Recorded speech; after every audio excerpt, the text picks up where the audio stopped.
Nous sommes en direct, en public, pour échanger sur toute l'actualité du jour et une expédition qui vient de rentrer en Martinique d'un périple d'un mois à la recherche d'un amas de plastique énorme dans l'Atlantique Nord. Alors voilà ce qui a été repéré là-bas, notamment des grandes soupes de déchets, des milliers de microparticules de plastique, avec cette image très forte puisque les explorateurs là-bas ont plongé le bras dans l'eau et qu'il a fallu ensuite utiliser des pinces à épiler pour enlever tous les débris qu'ils avaient incrustés dans la peau, des débris de plastique.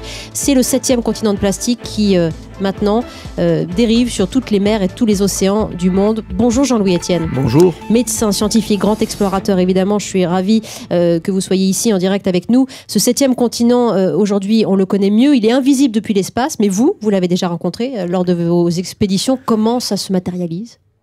Ben, si vous voulez, ce sont des zones de concentration de déchets, effectivement de déchets flottants, qui sont amenés là par des courants. L'océan est semé de tourbillons, effectivement, et les déchets sont pris, certains dans ces tourbillons, et s'accumulent. Moi, j'ai eu l'occasion, effectivement, d'en rencontrer sur une île qui s'appelle Clipperton, qui est une toute petite île, qui est une île française, qui est dans le Pacifique, et qui se trouve, effectivement, dans ces zones de courant. Et c'est une île déserte, donc il n'y a absolument personne. C'est à 1500 km de la côte mexicaine. Et quand vous arrivez à Clipperton, vous marchez sur le plastique.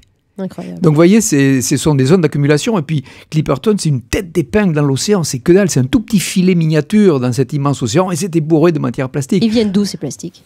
Ben, ils circulent partout dans le monde. Nous sommes tous des acteurs de ces déchets-là. Une grande partie quand même beaucoup viennent des bateaux.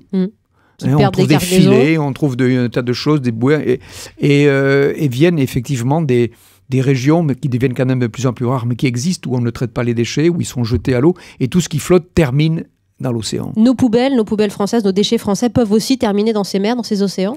Non, quand même pas. On a un système aujourd'hui quand même qui est assez performant. Par contre, ce que l'on ne voit pas et qui va dans l'océan, c'est des choses qui sont aussi, je dirais, la pollution dont je parle là, sur Clipperton, c'est quelque chose qui nous fait...